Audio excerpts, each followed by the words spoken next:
Let's do some negative abs using the tubing for support. So go ahead and put it around 1 foot. And it doesn't really matter which one. You can even go halfway through and change it. But then you're going to cross the tubing.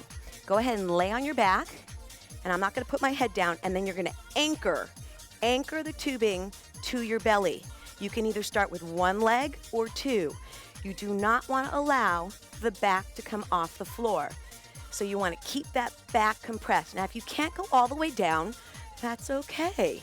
You can also help on the up.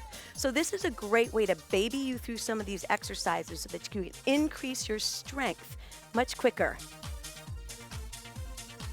Then I'm going to go ahead and do a little angle. So notice, down on one butt, lift. So it's a baby semicircle, up and down. Now we're going to engage those obliques a little bit. Press. Take a nice deep breath in.